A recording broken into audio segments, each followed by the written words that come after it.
Et là, on va parler rapidement de la partie 2, qui est le risque et la psychologie en trading. Je le mets vraiment en partie 2, enfin en chapitre 2, parce que c'est pour moi le point le plus important dans la quête à la rentabilité ou dans la quête au succès dans chacun de vos projets dans le trading. Le trading, c'est une discipline où vous allez apprendre à vous connaître, vraiment. Et si vous vous connaissez bien, c'est mieux pour la suite. Vous allez vous retrouver dans des situations de stress, dans des situations où vous allez vous en vouloir, où vous allez être trop fier de vous, peut-être beaucoup trop. Voilà. Comment gérer ça? Comment gérer l'après? Qu'est-ce que vous faites? Tout ça, c'est très important. Et c'est aussi un sujet qu'on ne parle pas souvent, dont on ne parle pas souvent parce qu'il est moins vendeur. Si à la fin j'ai envie de vous vendre un truc, je vais pas forcément vous parler de ça. Mais le trading comporte des risques. Des risques psychologiques, les gars. Et vraiment, c'est pas pour... comment dire? C'est pas pour faire le mec ou quoi, hein. Ces points-là, ils sont très importants. Il y a des risques de solitude, des risques de stress, des risques d'addiction et des risques de perte de confiance en soi. Moi, la solitude, j'en parle souvent en Twitch, je me la suis mangée de plein fouet. Mais vraiment, en 2022, je me suis mangé cette solitude. Euh, voilà, moi, je suis marié. Quand j'ai quitté le boulot, en fait, je bossais dans une salle de marché, je me suis retrouvé chez moi à trader tout seul. J'ai quitté cette atmosphère, ambiance de marché, collègues, etc. Je me suis renfermé sur moi-même, alors que mon année était rentable en trading. J'étais rentable. Pourtant, je me repliais sur moi-même. Je voyais moins mes potes. Et c'est aussi pour ça que je me suis mis à streamer. Ça m'a fait un bien de fou malade. Donc ça ne touche pas que les débutants. Je vous dis ça, c'est important. Le stress, ça, c'est évident. L'addiction, moi je fais du coaching gratuit. Eh ben, j'ai des mecs qui sont addicts. Et je suis plus un psychologue qu'un un analyste de trading. Je vais plus essayer de leur sortir de cette addiction et cette addiction, elle peut être dangereuse pour leur vie. J'ai eu, enfin bref, on s'en moque, mes papas avec des enfants, etc., addicts, qui perdaient des sommes et des sommes et des sommes, son salaire passe en trading. Il faut travailler là-dessus. Et perdre de confiance en soi, parce que bien évidemment, quand on perd des sommes, on perd, voilà, on se met sous la couette, je parle en connaissance de cause, on se met sous la couette, on veut voir personne, on a honte, on regarde plus les gens dans les yeux. Et pour ces risques psychologiques, les gars, il y a des tips. Il y a énormément de tips, j'en ai mis quelques-uns. Rejoindre des communautés bienveillantes. Parce que quand on est entouré, quand on est dans un Discord, un Telegram ou ce que vous voulez, avec la bienveillance, j'insiste là-dessus, hein, parce que le trading, c'est vraiment un monde de trollers, j'ai envie de dire. Tout le monde pense avoir la vérité absolue, personne n'est rentable. Tout le monde sur TikTok, t'as l'impression que tout le monde est rentable. Je poste une vidéo TikTok, tout le monde la commente en me donnant leur avis, j'ai l'impression qu'ils sont rentables. Alors que je suis sûr qu'ils font partie des 90% des gens pas rentables. Mais c'est comme ça. Donc rejoignez une communauté bienveillante, entourez-vous de personnes qui parlent trading, qui accompagnent, voilà. Supprimez votre ego. C'est un travail à faire, mais je donne souvent quand moi je suis arrivé en salle de marché, j'étais jeune, hein, j'avais 22 ans. Je pensais qu'il allait avoir que des loups de Wall Street, moi je. En fait, pas du tout. Les mecs, ils sont d'une extrême humilité parce qu'ils savent ce que c'est le trading. Ils n'ont pas d'ego. Ils sont humbles, tout simplement. Bon, il y en avait quelques-uns, forcément. T'as toujours des Zlatan Ibrahimovic. Mais bon, honnêtement, ils avaient le droit. C'était des traders trop forts. Donc, je leur en veux pas. Un défouloir, ça permet de... Ça, c'est vraiment pour le stress. Faites du yoga, du sport, allez voir votre famille, boire un verre, j'en sais rien. Trouver un mentor, bah c'est un peu pour la perte de confiance, l'addiction ou même le mentor, c'est tu sais pas où aller, tu stresses, tu vas apprendre trop de choses, t'es là, vidéo YouTube, il y a trop d'infos, tu sais pas quoi faire, tu te mets à trader, tu mets de l'argent réel, tu perds... Voilà, tu peux tomber dans ces risques psychologiques. Le mentor, il est là, avec son expérience et son recul pour tout mettre au clair. Non, prends cette route, fais ci, fais ça. Pour moi, ton trading, il est bien, mais ta psychologie là-dessus, voilà, c'est ça un mentor. Avoir un money management solide, ça on le verra dimanche. Et avoir une routine psychologique, ça on va le voir tout de suite. La routine psychologique, quand on fait un coaching, elle est obligatoire avec moi. Vous êtes obligé de mettre en place une routine psychologique. D'ailleurs, routine psychologique, super, transition parfaite. Mais vous voyez les tips. C'est comme un match de foot. La routine psycho, ou un sport, peu importe, quelconque. Un match de foot, ou ouais, une activité, vous devez vous échauffer. Votre corps doit prendre l'habitude de, là, je vais faire une activité physique. Bah, c'est pareil pour le trading. Vous devez conditionner votre cerveau. C'est un tips que vous trouvez pas dans les livres ou dans les vidéos YouTube, mais je vous le dis. Ayez votre routine. Si vous tradez le matin, ayez une routine le matin. Si vous tradez l'après-midi, ayez une routine l'après-midi. Moi, je trade le matin sur ma session matinale, je trade l'après-midi, j'ai ma routine le matin, j'ai ma routine en début d'après-midi. C'est comme ça. C'est quoi les applis Les applis, c'est... Attends, c'est où? T'as été trop vite, là? Ah oui, ici. Bah, je t'enverrai le lien sur Instagram de celles que j'utilise, mais il y en a plein, hein. C'est des applications qui permettent de t'organiser dans ta routine. Ça, c'est un exemple de routine. 8h réveil, 8h20 petit jogging, 9h douche petit déj, 9h20 tu check les news échos et 9h35 tu te mets à trader. Ce qu'il faut retenir là, c'est que au moment où tu te réveilles et au moment où tu te mets à trader, il y a 1h30 qui s'est passé. 1h30. Tu as conditionné ton cerveau pendant 1h30. Moi, quand je fais les coachings, tu as des mecs qui ont des routines qui vont durer 20 minutes. T'en as qui font des exercices de respiration à la fin de leur journée de travail pour voilà redescendre. Ils restent un petit peu avec leurs femmes et leurs enfants. Après, ils prennent un petit thé et ils se mettent à trader. Il y en a un qui écoute de la musique classique même.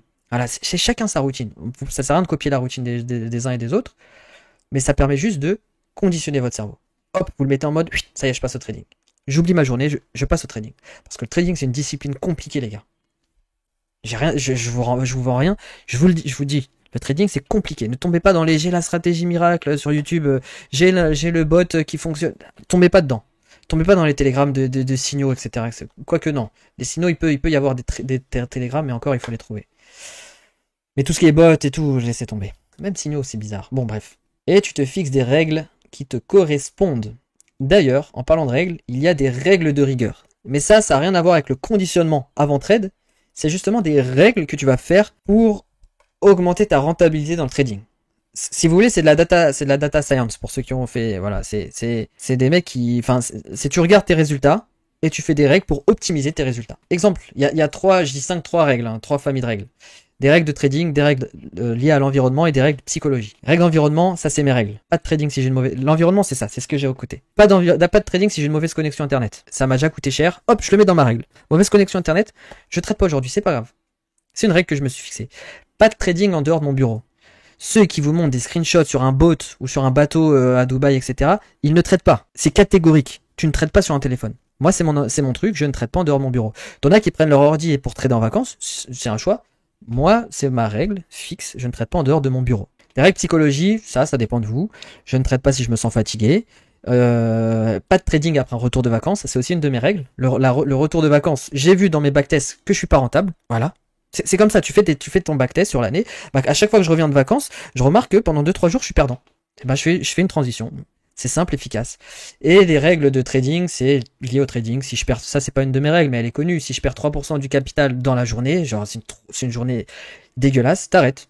Fin de journée. Ou alors tu fais ton objectif, t'arrêtes. Pas de session de plus de 3 heures, ça c'est une de mes règles. Parce que j'ai remarqué que quand je fais des sessions qui durent dans le temps, à la fin, mes derniers trades, ils sont moins rentables sur le long terme. Sur 3 actifs. Bah, voilà, vous comprenez. Ça, c'est pareil. C'est comme la routine psychologique. Il n'y a pas de truc sur Internet. C'est vraiment mes tips perso. C'est vraiment moi qui mets ça en place et qui le propose aux personnes. Les règles psychologiques, ça dépend de chacun. Ça sert à rien d'aller copier, encore une fois, chez le voisin. Ceux qui débutent, les gars, dites-moi si c'était trop rapide. Ceux qui avaient de l'avance, dites-moi si vous avez appris des choses quand même. Allons sur TradingView. Alors, concernant les indicateurs, il y en a vraiment beaucoup. Vraiment, vraiment beaucoup. Il y a différents types d'indicateurs. Il y a les indicateurs qu'on appelle les oscillateurs. Le RSI, c'est un oscillateur. Il va te montrer quand le prix oscille un peu trop, il va te dire ça peut retourner, etc. Il y a des indicateurs de tendance qui va te donner la tendance. Et la moyenne mobile, bah tu as des traders qui tradent avec la moyenne mobile. Ça, c'est une moyenne. Donc ici, on va prendre, là j'ai mis 200, je prends les 200 derniers prix et j'en fais une moyenne. Et un trader chartiste, il peut rajouter ça encore une fois pour avoir des confirmations. Il peut même en mettre 2. Ce que je veux dire, c'est qu'il y en a qui mettent des moyennes mobiles et une moyenne mobile de 100, une moyenne mobile plus courte, 10. Et si le prix de la moyenne mobile courte passe au-dessus de la moyenne mobile plus lente, il va te dire que ça c'est un signal à l'achat. C'est que là tout de suite maintenant, il y a une volonté d'aller plus haut. Voilà, t'en as qui utilisent ça. Et ça, toutes les stratégies, c'est toutes les vidéos qui font des 20 000, 100 000 vues sur YouTube. J'ai la stratégie miracle. Bah là, t'as des mecs qui vont dire, bah, quand t'as un indicateur qui fait ci, ça, t'as ça, bah là, tu rentres à l'achat, là, tu rentres en vente. Petite parenthèse, ça n'existe pas une stratégie 100% rentable, donc c'est pareil. Un mec qui te dit, j'ai tel ou tel indicateur qui est rentable, c'est un menteur. C'est clair et net. Ceux qui me connaissent savent comment je suis, que j'aime beaucoup nuancer, que ceux qui te disent j'ai une stratégie rentable, je vous le dis, c'est un menteur. C'est faux. Là-dessus, j'ai pas de nuance à avoir. Que penses-tu du TDI et toi tu fais... Franchement, c'est... Si vous voulez, dans l'apprentissage du trading, vous allez apprendre beaucoup de choses, de différentes théories. Vous allez commencer par le chartiste comme tout le monde. Vous allez passer sur de la SCT ou SMC parce que c'est la mode. Vous allez voir 2-3 traders qui font de la wave, donc vous allez vous renseigner. Et moi je vous conseille de créer votre propre trading. Ne pas copier. Créer votre propre trading. Donc, si t'aimes Ishimoku, si t'aimes les RSI, mets-le dans ta stratégie. Si t'aimes pas les moyennes... Parfois, je fais des coachings avec des mecs. Au début, on commence, je leur dis montre-moi comment tu trades, je leur mets le truc, vas-y, dis-moi ce que tu vois, etc. Il va me faire son analyse, elle sera claire, nette et tout. Et il aura un indicateur tout le temps, mais il l'utilise jamais dans son analyse. Je lui dis, mais pourquoi t'as cet indicateur? Je sais pas, je le mets parce que les gens le mettent. Non, enlève-le. Tu l'utilises pas. Tu l'utilises pas, enlève-le. Crée ton trading sans regarder les autres. Prends un petit peu de chacun et crée ton trading parce que vu qu'il n'y a pas de stratégie rentable, crée ton trading et travaille sur ton money management, sur ta psychologie, sur tes setups, sur ton backtest, sur ta discipline, sur ta rigueur. Voilà. Mais il n'y a pas de stratégie rentable à 100%. Comme il n'y a pas de stratégie perdante. Donc, prends ce que tu aimes. J'ai une question. Quand tu prends des vacances, tu coupes toutes tes opérations en cours? Ouais, ouais. Sauf les opérations où je suis en position d'investissement. Si je suis prêt à perdre 50%, pourquoi j'investis pas 50% de la somme de départ? Ok, super. C'était une très très bonne question.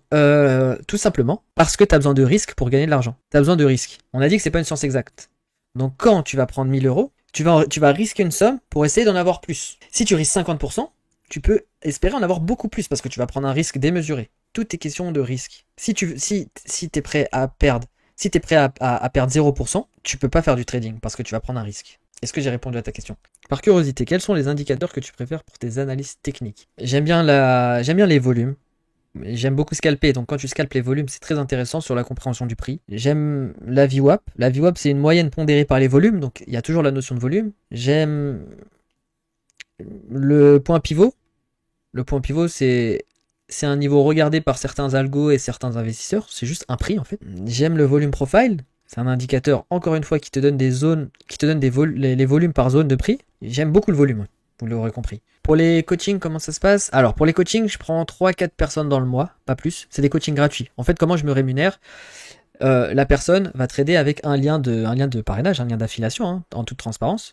Et en tradant avec ce lien de parrainage, moi, je suis rémunéré indirectement et je peux faire profiter d'un coaching d'un mois gratos. La psychologie dans le trading, c'est trop important. J'ai commencé à trader en réel après l'initiation. Je pense que c'est un sujet qui n'est pas assez abordé en trading. Ouais, clairement. Et j'ai déjà expliqué pourquoi c'était pas assez abordé. Parce que, on évite de parler de la psychologie, de la difficulté psychologique du trading.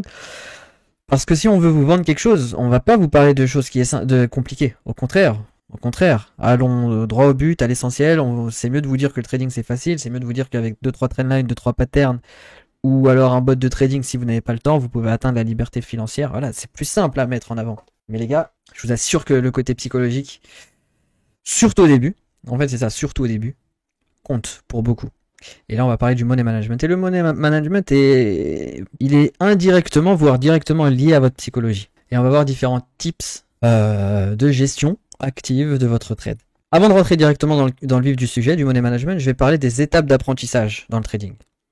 Forcément, la première étape, grand 1, c'est apprendre une théorie de finance, de trading. Il faut apprendre une théorie de finance. Si vous voulez trader la SMC, allez trader la SMC, mais il faut l'apprendre. Donc ça, c'est la première partie, apprendre. Une fois que vous l'avez apprise, grâce à des bouquins, des vidéos YouTube, peu importe, vous allez la mettre en pratique en démo. Phase 2. Là, on est sur la phase 2. En démo, j'insiste les gars. On ne passe pas en réel si on sait pas trader. Voilà, je vous dis ça parce que je sais qu'il y en a qui le font, vous l'avez certainement fait. Si vous n'êtes pas rentable, allez en démo. C'est juste le temps de mettre en pratique ce que vous avez vu. Ça va pas durer hyper longtemps. Il faut mettre en pratique. Donc vous adaptez, vous voyez, vous kiffez, moi je kiffe pas ça, je vais apprendre ça, ok, bon ça j'aime bien, ça a l'air, voilà, vous faites un backtest en démo. Vous tradez avec de l'argent virtuel. Troisième point, vous rentrez en réel. Voilà, vous rentrez pas en réel directement, vous rentrez en réel dans le grand 3. Avec une somme que vous êtes prêt à perdre. Peu importe, hein, 500, 400, 600, 1000 euros. Cette somme-là, les gars, c'est pas pour vous dire je vais faire une plus-value. Loin de là. Vous serez pas rentable, les gars. Vous allez perdre l'argent, vous allez perdre l'argent, vous allez perdre l'argent, et vous allez perdre l'argent. Je répète, vous allez perdre l'argent, les gars. Donc au début, quand vous tradez en réel, mettez de l'argent que vous êtes prêt à perdre. Mais mettez un montant qui soit assez douloureux si vous le perdez. Ne tradez pas avec 10 euros si vous gagnez 100 000 euros par mois. Vous comprenez ce que je veux dire. Vous mettez une somme, si vous la perdez, ça vous fait mal. Parce que c'est à ce moment-là que vous allez travailler votre psychologie. Vous allez travailler votre money management et votre psychologie. Là, on est dans la partie 3. Et ça, la partie 3, c'est la plus longue. C'est la plus longue. Et une fois que là, d'ailleurs, je vais vous montrer, hein, j'aime beaucoup cette courbe. Elle est sur le PDF. Voilà, c'est celle-ci là. C'est ça. Ça, ici, c'est la confiance. Et là, c'est les compétences. On commence, on n'a aucune confiance, aucune compétence. On est là. Dès qu'on apprend un tout petit peu, on a un peu de compétences, boum, la confiance elle monte. Et là, on se auto-surévalue. On croit qu'on est hyper bon. C'est ce qu'on appelle la montagne de la stupidité. C'est tous les commentaires TikTok. Voilà, clairement tous les gens de TikTok, la plus 90% des gens qui commentent mes vidéos, ils sont là. Parce que t'as tellement vu peu de choses et que t'as appris énormément, tu te dis, j'ai compris. Mais tu vois pas en fait le chemin qu'il y a à parcourir pour être rentable. Tu ne le vois pas encore. Parce que pour toi, avec les quelques heures de vidéo, les quelques démos, ou même les quelques mois de bénéfices que tu as fait, tu considères être rentable. Sauf que la réalité de la vie va te rattraper, et c'est là où je dis, tu vas perdre de l'argent, tu vas perdre de l'argent, et tu vas perdre de l'argent. Mais cette perte d'argent, elle est nécessaire à la rentabilité, à la course à la rentabilité. Il faut perdre de l'argent. Il faut tomber pour apprendre à faire du vélo. Je le dis jamais assez, quand moi je fais tes coachings et il y a des mecs qui font 3 SL de suite, super, je le félicite, je dis super, t'as fait 3 SL, tu sais ce que ça fait. Tu sais ce que ça fait maintenant, travaille pour ne plus avoir soit ces émotions néfastes, soit ce trade revenge, tu l'as fait, tu sais ce que ça te fait, tu sais ce que ça te procure au fond de toi. Voilà, donc là, ensuite, quand tu vas commencer à apprendre encore, là, tu vas être dans la vallée de l'humilité où tu vas dire, bon, finalement, le trading, c'est pas si simple, c'est pas 2-3 recettes miracles, 2-3 patterns, 2-3 résistances et supports qui vont me faire des sous. Tu vas apprendre, et c'est ça qui va mettre du temps. Et ça va prendre le temps. Plus les compétences montent, plus la confiance va monter, mais linéairement jusqu'à atteindre un plateau de consolidation. Et c'est là où tu arrives sur une confiance cohérente par rapport à tes compétences. J'aime beaucoup ce graphique. Bon allez, let's go. Ça, c'était la petite parenthèse pour commencer. On va parler du money management. Parce que souvent, on voit le money management comme étant la gestion du risque, mais que côté perte. Alors que c'est la gestion de son capital, c'est la gestion c'est la gestion, enfin c'est le money management, comme c'est littéral, hein. C'est la façon dont on gère sa monnaie, que ce soit en gain ou en perte. Comment vous gérez vos trades qui sont dans le vert et qui sont dans le rouge. C'est ça le money management. Il faut savoir sortir à l'achat de temps en temps. Si tu sors mal, tes trades ne sont pas forcément gagnant. Un bon trader n'est pas celui qui gagne beaucoup d'argent, mais celui qui a la meilleure gestion de ses pertes, ça aussi, voilà.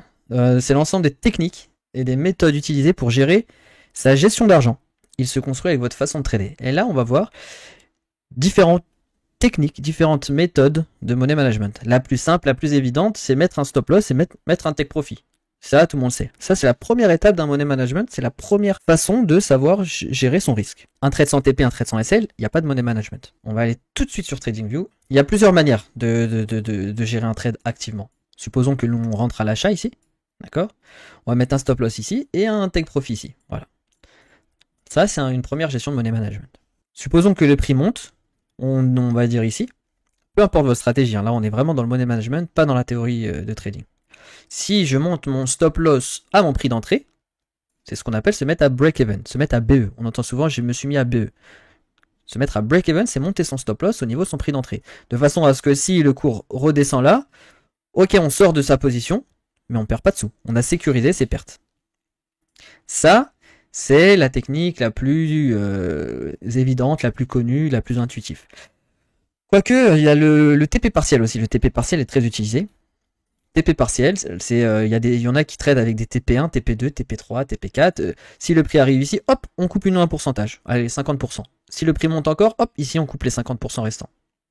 Ça, c'est une manière de gérer un trade. J'ai coupé mes trades. On va voir la technique du rachat du stop loss. Le rachat du stop loss. Je vais juste mettre le chat ici, comme ça si j'ai des questions, je les vois. Le rachat d'un stop loss, qu'est-ce que c'est?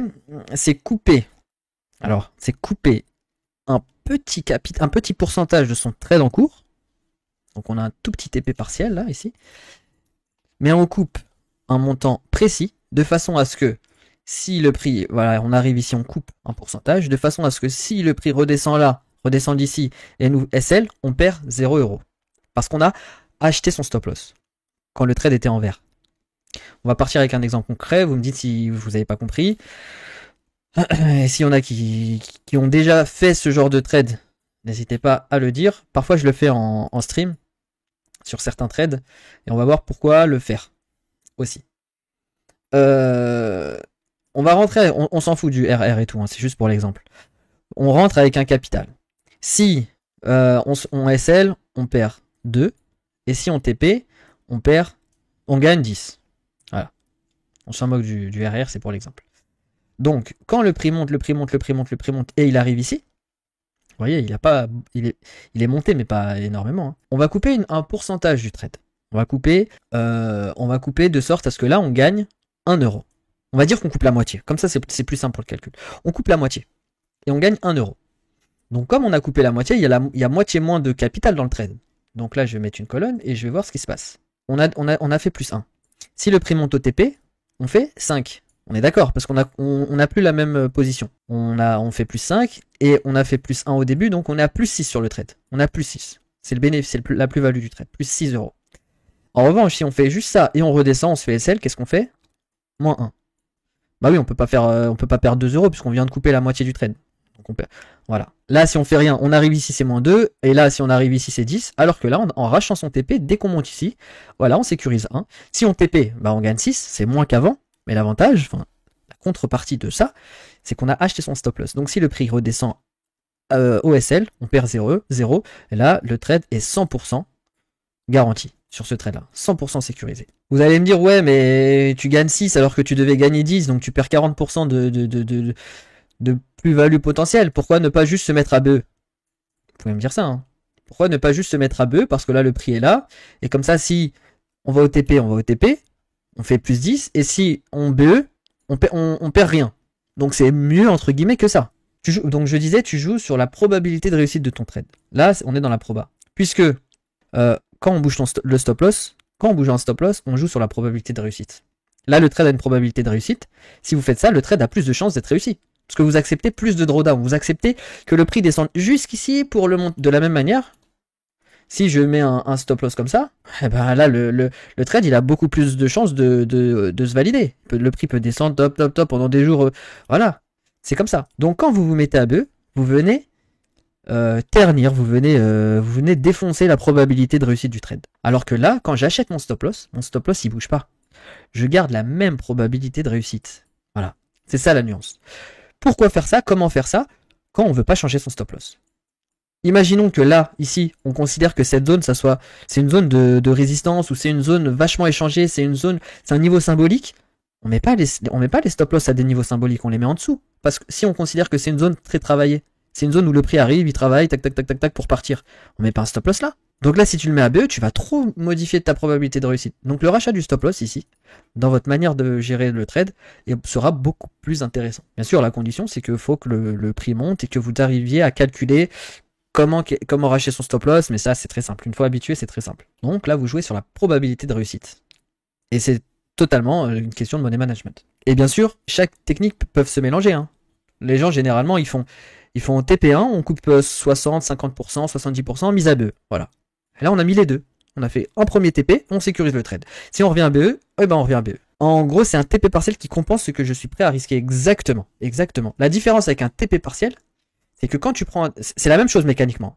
Mais quand tu prends un TP partiel, c'est dans le mot, hein, c'est un take profit. Tu viens prendre ton profit. Donc là, tu arrives, tu te fais toucher, j'ai pris mon profit. La nuance dans l'autre, c'est que tu prends pas un profit. Tu viens juste acheter ton stop loss. Il n'y a aucun profit. Parce que si tu te fais SL, tu te fais pas de profit. Mais mécaniquement, c'est la même chose. Tu prends un TP partiel. Bon, ça sera pas un 50%, un 60%. Ça sera plutôt je prends 20%, 20-30% de ma position. Mais la position en amont n'est pas la même qu'un TP partiel, où le TP partiel, je prends mon profit, take profit, hop, super, je suis content, je sécurise mon trade ou non, mais au moins j'ai pris mon profit. Si je fais SL, c'est pas grave parce que je viens de couper 60-70%. Donc on a dit oui, on pouvait additionner les méthodes de money management. On a vu qu'on pouvait faire des TP partiels, TP1, TP2 et ainsi de suite. Mais on peut faire aussi des stop loss partiels. Ça, j'en ai rarement vu, mais on peut faire un stop loss partiel. Hein. On peut mettre un trait ici, voilà, et on coupe la position, 50%. Parce qu'on se dit que si le prix monte, super, on arrive ici, bon, on coupe 50%. Comme ça, on reste dans le trade, on coupe pas 100% le trade, on reste dedans, mais on prend moins de risques. Donc si le prix tombe encore, bah je sors, mais avec moins de pertes qu'initialement. Et je sors pas complètement du trade, comme ça, si le prix remonte, bah j'ai encore la moitié, ou peu importe, hein, de mon capital dans le trade, donc je joue sur la probabilité. Je mets pas mon stop loss là direct, je mets juste un stop loss partiel. Mais ça, c'est à faire avant, les gars. Ça, c'est à faire quand vous rentrez dans votre trade, c'est à faire avant. Il y a la martingale ou la position scale, on va voir ça. Ça, je le déconseille quand même. à un débutant, même si c'est très pratiqué par des débutants, hein, vraiment, je le vois partout, parce que ça marche, allez, 7 fois sur 10, 7-8 fois sur 10 ça marche. Vous serrez les fesses, mais ça marche. Qu'est-ce que c'est? On va dire que là, on décide de rentrer à cet endroit-là. On se dit, le trade, c'est ça. Donc là, le prix redescend, hop, super, on est dans le trade, on a mis 10. Mais il se trouve que le prix descend, et on tient, on dit non, ça va se retourner. Allez, je re-rentre. Donc là, on reprend un trade. Mais alors que le premier est toujours là. Hein.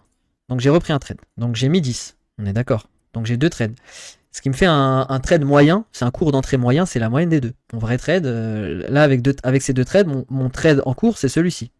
Dites-moi si ça vous comprenez, le cours d'entrée moyen. Pareil, le prix tombe, et vous rentrez une troisième fois. J'ai dit vous, hein, c'est pas un vous défini, c'est un vous indéfini. Et vous rentrez encore. Mais vu que c'est du key to double ou c'est du scale, là vous avez rentré 10, 10, donc vous êtes à 20, là vous allez rentrer 20. Donc une position où vous vouliez mettre 10 de base, vous vous retrouvez avec une position où il y a 40, 4 fois plus de risque. Juste parce que psychologiquement vous n'avez pas tenu, vous n'avez pas voulu sortir du trade. Vous avez dit non, je garde parce que pour moi ça va se retourner. En faisant ça, en faisant ces 3 trades, bah vous avez une entrée moyenne qui est vachement plus intéressante que le premier trade. Là, on rentre que ici. Mais avec ces 3 entrées, bah on va dire qu'on a une entrée moyenne qui se trouve par là. Donc quand le prix monte, arrive ici, vous êtes en positif. Et là, vous respirez. Ouf, enfin. Alors que j'étais sous l'eau, grâce à tous mes rachats, eh ben, j'ai pu sortir dans le vert. Et là, vous coupez. Waouh, quelle mauvaise gestion du risque. Quelle mauvaise gestion de risque. Pourtant, ça, je le vois énormément. Mais ça, pourtant, c'est une technique de money management. C'est quand tu fais soit une martingale, ou soit tu scales ton entrée. Tu vas rentrer à plusieurs niveaux. Ça, c'est une technique de money management, mais c'est à faire et à réfléchir en amont. C'est très puissant. Parfois, même dans mon coaching, je le propose à certaines personnes qui ont une stratégie qui, pour moi, n'ont pas une entrée optimale. Je leur propose de rentrer en scalant leur position. Mais tout est réfléchi à l'avance. Qu'est-ce que ça veut dire? Vous vouliez rentrer avec 10, et ben vous faites 3 entrées où vous mettez 3 et 4 par exemple. Ou peu importe, hein, 2 et ensuite 6, peu importe. Mais c'est réfléchi à l'avance. Qu'est-ce qui est réfléchi à l'avance? Les entrées, c'est pas au hasard, c'est pas aléatoirement, psychologiquement, où je me dis, je prends pas mon stop loss, mais je prends une entrée si ça descend plus bas. Là, ça y est. Là, psychologiquement, vous êtes touché. Le trade devient un trade poison. Quand vous acceptez pas de sortir sur votre stop loss, vous suivez pas le plan de votre stop loss et vous vous dites allez je garde parce que pour moi ça va se retourner, c'est déjà foutu pour vous. Là vous êtes dans un trade, ce que j'appelle les trades prières. Vous êtes dans un trade et la seule chose c'est prier. J'espère. C'est foutu pour vous. Mais soit, vous rentrez 3 fois. La différence quand on gère bien son scaling de position, c'est ça, si on définit les 3 entrées ou les 4 ou les 5 ou les 2, peu importe. Vous définissez vos entrées et vous définissez le capital total de la position. Ça, c'est une bonne gestion. Et c'est super puissant finalement parce que au lieu de rentrer une fois sur un prix fixe, eh ben on se donne une zone. Voilà, là, regardez ce trade là. C'est pas malin de faire plein de trucs comme ça.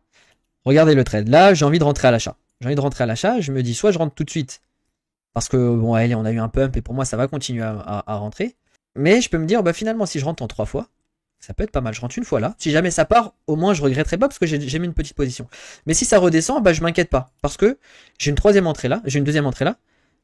Et même si ça descend plus bas que le dernier plus bas, j'ai une troisième entrée là. Donc je suis hyper safe. Donc là j'ai ma première entrée. Si ça part, tant mieux. Si ça part pas, c'est pas grave. Tant mieux aussi. Hop, j'ai 2 entrées. Si ça part, tant mieux. Si ça part pas, c'est pas grave. Tant mieux aussi parce que j'ai une troisième entrée plus bas. Et là ça part. Et si ça ne part pas, eh ben, je descends, ça arrive. Là, je me fais SL. Mais du coup, on a un stop loss qui est beaucoup plus bas. Alors que si on était rentré juste pile poil ici, on aurait mis un stop loss là. On s'en fout du TP1. Mais on aurait mis un stop loss là au dernier plus bas, comme 90% des gens. Voilà. Classiquement, j'ai envie de dire. Le fait de faire ça, tu améliores ton entrée et t'as un stop loss qui est plus bas. Tu joues sur la probabilité de réussite de ton trade, encore une fois. Parce que, en fait, pourquoi les gens le font? Parce que déjà, psychologiquement, ils sont pas formés. Ils n'arrivent pas à couper un trade, ils le gardent, et puis rachètent. Et aussi, parce que ça marche 7 fois, 8 fois sur 10. Parce que bien sûr qu'un prix, il fait ça, et puis un jour, il va faire ça, il va remonter, bien sûr. Mais une fois ou 2 fois sur 10, eh ben, le prix fait ça. Et là, vous perdez tout votre capital, tout votre capital. C'est ça la différence. Si vous voulez devenir rentable, ne soyez pas dans cette manière d'espérer, enfin d'espoir, dans cette manière de gérer vos risques. C'est pas du tout ça. Il y a des streamers, hein, qui ont perdu. Bah là, le dernier, c'était, bon, on s'en moque du nom, mais il a perdu 20 000 USDT parce qu'il tradait comme ça. Il faisait ce qu'on appelle des reloads. Je scale mon entrée, je reload ma position, je reload, et un jour le BTC, il s'est jamais retourné. Il a tout perdu. C'est 20 000 balles. Donc tes 3 trades, on a le même SL, mais pas du tout le même lot. Exactement. Il y a quoi d'autre? Refil reload, acheter son SL, TP partiel, stop loss partiel. Il y a le refil. Le refil, c'est l'inverse. Le refil, je le déconseille à un débutant. Le refil, c'est totalement l'inverse. Là, on rentre à l'achat. Disons qu'on pense que le prix va monter. Le prix monte. Et là, je refile. Je re-rentre encore une fois à l'achat. Donc là, je vais encore rentrer à l'achat. Boum. Je vais mettre le même TP. Voilà, je vais faire un truc comme ça.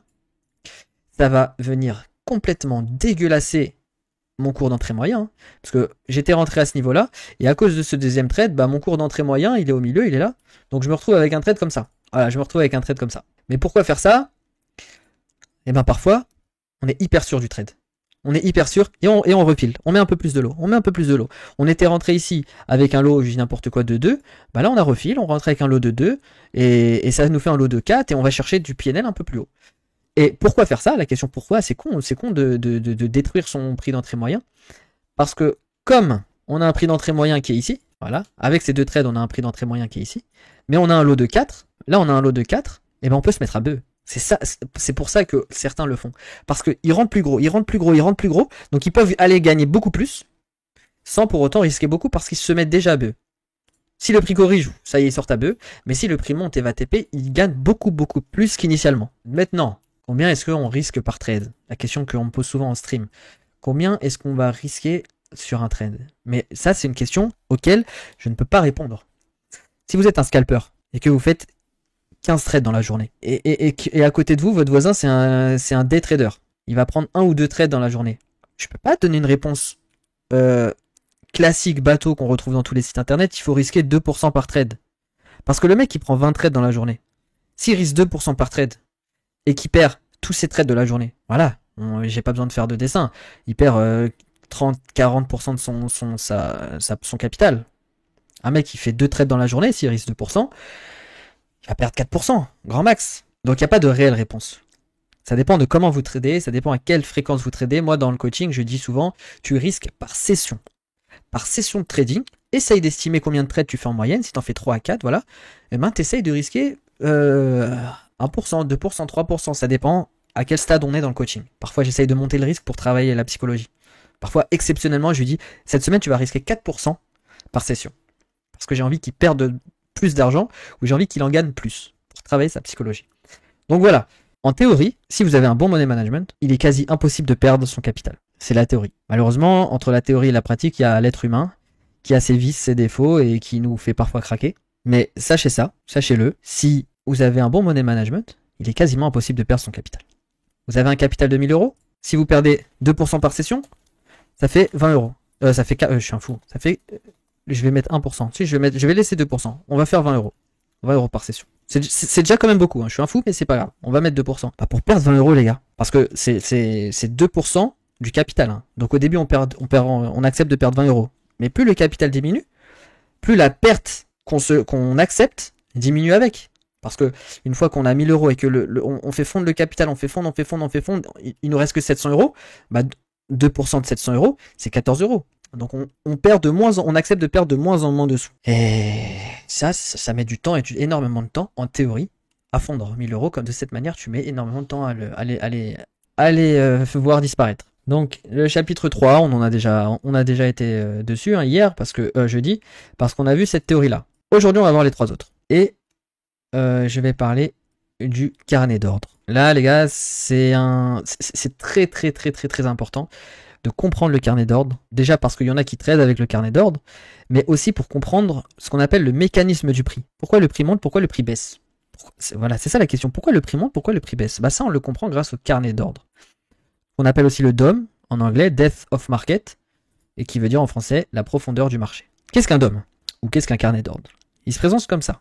Il y a une colonne de prix, il y a ce qu'on appelle le bid et le ask. Une colonne de bid, une colonne de ask. C'est sur le carnet d'ordre qu'on voit tous les ordres limites, donc tous les ordres en attente. Tous les ordres qui sont en attente, on le voit sur le carnet d'ordre. J'ai expliqué, il se présente en 3 colonnes. Le prix, le bid, le ask. Le bid ask. Bid ask, on entend souvent. C'est quoi le bid, c'est quoi le ask? Vous voyez ça exactement comme le bon coin. On va dire que la colonne là, c'est le Bitcoin. Bon, le Bitcoin, on sait tous qu'il n'est pas à 17 000, hein, mais pour l'exemple. Le prix actuel du Bitcoin, observé, c'est 17 400. C'est pour ça qu'il est en beige-orange. Voilà. Ici, on a le bid, on a les ask. Ça, c'est les ordres en attente, c'est les ordres limites. C'est les ordres qui sont en attente. Vous voyez ça exactement comme le bon coin, ou pour eBay. Si vous avez du BTC à vendre, eh ben, on va commencer par les achats. Si vous voulez acheter du BTC à ce prix-là, vous mettez l'ordre limite, et votre ordre limite, il va être visible sur le carnet d'ordre. Donc là, il y a 16 bitcoins en attente d'être achetés à ce prix-là. Donc il y a des personnes qui sont positionnées là, ils ont mis leur drapeau, ils ont dit oh, écoutez les gars, si le bitcoin il arrive à 17 400, je suis chaud pour en acheter. En dessous, il y a un mec qui a, c'est un ou plusieurs, mais on va dire un mec, qui a mis son drapeau et qui a dit si le prix descend à 17 300, moi je suis là et j'en achète 14, et ainsi de suite. Il y a 10 ordres d'achat en attente à 17 100. Donc il y a des personnes qui attendent 17 100 et ils disent si le prix descend à 17 100, moi je suis là et j'en achète 10. C'est les ordres en attente, les ordres limites. A l'inverse, le ask, c'est les gens qui sont en attente de vente. Forcément, ils veulent vendre plus cher, ils veulent vendre plus haut. Donc, tu as des personnes qui disent si le prix monte à 17 500, moi je suis chaud pour en vendre 20. Et ainsi de suite. Vous avez compris la mécanique. 17 800, si le prix monte énormément à 17 800, tu as des mecs qui sont prêts à en vendre l'équivalent de 6 bitcoins. 6 quantités, 6 lots, on va dire. Et les ordres limites, c'est ce qu'on appelle des traders passifs. Donc, quand un vrai trader, un vrai trader de métier, il vous dit je suis un trader agressif, ça veut pas dire qu'il prend beaucoup de risques ou qu'il augmente son money management comme un tard, etc. S'il vous dit je suis un trader agressif, ça veut dire qu'il rentre juste en ordre market, en ordre au marché. Si le mec, encore une fois un trader professionnel, il vous dit je suis un trader passif, ça veut dire qu'il ne rentre pas au market et qu'il rentre en ordre limite et qu'il place ses ordres comme ça. Ses ordres dans le carnet d'ordre, il les place et il attend. Il attend que le prix descende, hop, et il se fait exécuter. Il attend que le prix monte, hop, il se fait exécuter. C'est ça la vraie définition du trader agressif. Le bid, voit-le vraiment, comme sur le bon coin, des gens qui ont planté leur drapeau et qui sont là et qui disent si le prix descend à ce prix-là, je suis chaud pour en acheter. C'est des ordres d'achat en attente. Des ordres d'achat limite. Des ordres limites d'achat. Donc, est-ce que tu peux dire que c'est la demande? Oui et non. Parce qu'il y a aussi, c'est pas toute la demande. Parce que là, il y a des demandeurs, ceux qui veulent acheter, qui attendent, mais il y a ceux qui rentrent en market qui ne sont pas là. D'ailleurs, on va les voir. Un mec qui rentre en market, donc moi, je veux acheter du Bitcoin. Tout de suite, là, je veux acheter du Bitcoin. Je clique sur Binance ou je sais pas. Je clique sur acheter un Bitcoin. Qu'est-ce qui se passe? On va regarder le carnet d'ordre. Quelle est la première personne qui vend un Bitcoin? C'est lui. C'est ce prix-là. Il y a une personne qui vend 20 bitcoins. Il va m'en vendre un à ce prix-là. Donc le nouveau carnet d'ordre, c'est juste là, il y aura 19. 22, 15, si ça n'aura pas bougé. Et en fait, c'est comme ça que le prix monte et le prix descend. C'est avec les traders agressifs, c'est ceux qui rentrent en market. S'il n'y a pas ces traders agressifs, le prix ne bouge pas. Mécaniquement, le prix ne bouge pas. Les gens attendent de vendre, les gens attendent d'acheter. Donc il y aura ici les gens qui attendent de vendre et les gens qui attendent d'acheter. Et comment le prix bouge? Si tout le monde s'attend, si tout le monde se regarde dans le blanc des yeux. Le prix n'avance pas. Il avance seulement grâce aux traders agressifs qui rentrent en ordre market. Quand vous rentrez en market, vous participez à ça. Que se passe-t-il si on achète 25 lots? Il y a un exemple concret juste en dessous. Donc là, on achète, j'ai oublié de le mettre dans l'exemple, mais on achète agressivement. On achète en ordre market, au marché. Littéralement, ça veut dire j'achète quoi qu'il en coûte, quel que soit le prix. Quoi qu'il en coûte, comme Macron. Vraiment, c'est les gars, je veux acheter 25 lots, quoi qu'il en coûte, donnez-moi les meilleurs prix. C'est quoi les meilleurs prix? On va voir ça. Donc là, c'est le carnet d'ordre comme on l'avait vu tout à l'heure. Comme je suis un acheteur agressif, qu'est-ce que je vais regarder? Je vais regarder la colonne des ask. On s'en mode bid ask. Retenez juste que ici, ask, c'est les vendeurs en attente. C'est ceux qui sont là. Moi, j'ai des bitcoins, je suis chaud pour en vendre. Donc si moi je vais en acheter, c'est à eux que je vais demander. C'est pas à ceux qui sont là. Eux, ils attendent d'acheter. Donc ça sert à rien que j'aille les voir. Si nous deux on veut acheter, ça sert à rien. Donc je vais voir les ask et je vais acheter quoi qu'il en coûte. Donc je regarde les ask. Le prix là, il est ici. Je vais voir les ask et je vais en acheter 25. Donc je vais en acheter 20 à ce prix-là, 17 500. et 5 à ce prix-là, 17 600. Résultat, le carnet d'ordre, c'est ça maintenant. Le DOM, il a changé et il est comme ça. Il n'y a plus de vendeurs passifs à 17 500 et il y en a moins à 17 600 parce que grâce à mon ordre d'achat market, j'ai fait monter le prix. Et on est passé de 17 400 à 17 600 parce que j'ai acheté 25 lots. Et c'est comme ça que le prix monte. C'est comme ça que le prix monte. C'est comme ça que le prix monte. C'est comme ça que le prix descend. C'est comme ça que le prix bouge. Ça, c'est la mécanique du prix sur un produit. Le carnet d'ordre, les gars. Et en fait, il y a des traders qui tradent avec ça. Il y a des traders, c'est ce qu'on appelle les traders order flow, souvent sur les futurs, qui ne traitent pas avec des trading views, des graphes, et qui ne traitent pas avec du temps. Ils s'en moquent du temps. Ils vont trader juste avec le prix, les volumes, et ils vont regarder le carnet d'ordre, parce que ça nous donne une information de fou, hein, finalement. On se dit que bah, là, il y a tellement d'ordres d'achat en attente que peut-être le prix il aura du mal à descendre plus bas parce qu'il y aura tellement d'acheteurs qui vont tanker. Pour ceux qui jouent aux jeux vidéo, ils vont tanker, ils vont être solides sur leurs appuis et le prix ne va pas descendre plus bas parce que les gens achètent. Grâce au carnet d'ordre, je peux le voir. Je peux voir le futur si vous voulez. Là, exactement, la diff entre le bid et le ask, c'est le spread. Ça, c'est le spread de marché. Là, sur mon marché, sur mon exemple, le spread, c'est 100. J'en ai pas parlé parce que vu qu'on traite du CFD, le spread il a pas beaucoup de sens pour un CFD. Il a du sens pour du futur. D'ailleurs, petite parenthèse les gars, d'après la stat, les traders de chart pattern, c'est les moins rentables. C'est comme ça, c'est la vie. C'est les moins rentables. Et les traders order flow ou carnet d'ordre, ce sont les traders les plus rentables. C'est la stat. Avec la stat, on peut tout nous faire comprendre et tout nous faire dire. Je le dis quand même. Ça ne veut pas dire que vous ne pouvez pas être rentable. Hein. Je dis avec le chart pattern. Et ça ne veut pas dire que vous serez rentable avec l'order flow. Mais c'est la stat. Il y a plus. Mais c'est normal en même temps. C'est tout à fait normal. Les débutants, ils commencent par le chart pattern. Donc dans cette famille de trading, il y a beaucoup plus de débutants. Donc forcément que in fine, la stat elle est plus merdique que l'order flow ou le carnet d'ordre où là déjà il y a pas beaucoup de débutants. Les gens qui arrivent sur l'order flow, c'est soit ils arrivent dans le métier, ils ont déjà un bagage, soit c'est des traders qui ont fait du chart ICT, de la wave et tout, et qui n'aiment pas trop et qui se retrouvent là-dedans. Donc ils ont déjà un background en trading. Donc il y a beaucoup moins de débutants. Forcément, de fil en aiguille, il y a forcément beaucoup moins de perdants. Mais je préfère le dire. Et là, ICT, SMC, c'est quoi les stats? Bah, il n'y a pas de... Honnêtement, je sais pas. Hein. Je sais pas. C'est hyper récent, hein, ICT, SMC. C'est hyper à la mode en ce moment. Là, c'est mes 2 slides. Redistribution de mon salaire. Bon, le titre, c'est un titre putaclic. Pour ceux qui traitent la crypto, les gars, j'ai un partenariat avec Mexé. Et l'argent que je gagne avec ce partenariat, je le redistribue. Tous les mois, je fais un screenshot de ce que tu m'as rapporté en crypto, et puis je te l'envoie en virement USDT. Ça peut aller très vite. Il y a des mecs qui tradent avec de gros volumes, et tous les mois, je leur donne des 1300, 1200 USDT. C'est un pourcentage. Je vais leur donner 90%, je vais garder 10%. Parfois, je leur donne 70%, je vais garder 30% pour moi, en fonction de ce qu'il m'a rapporté. Voilà, ça c'était le petit point com. Ensuite, il y a le point coaching. Il y en a qui m'ont déjà contacté par message. Hein.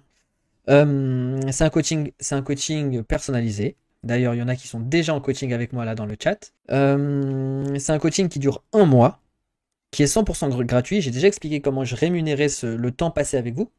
En gros, vous posez vos 1000 euros de capitaux sur un de mes liens partenaires. Grâce à ça, je touche ma commission et ça finance le coaching. Le coaching dure 1 mois, on a des appels réguliers, on améliore votre stratégie, on voit ensemble votre money management et on travaille sur votre rigueur psychologique. Ça me tient à cœur. Et puis à la fin du mois, ciao quoi. C'était un échange de bons procédés, j'ai envie de dire. Je fais pas de favoritisme les gars, c'est vraiment premier arrivé, premier servi. Donc voilà les gars. J'espère que ça vous a plu.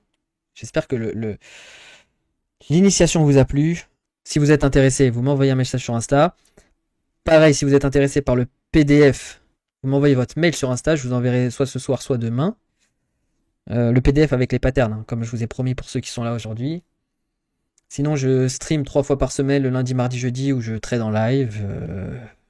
Voilà. Hein. Merci les gars, passez une excellente soirée. Merci encore d'avoir été là. Ciao, ciao, ciao.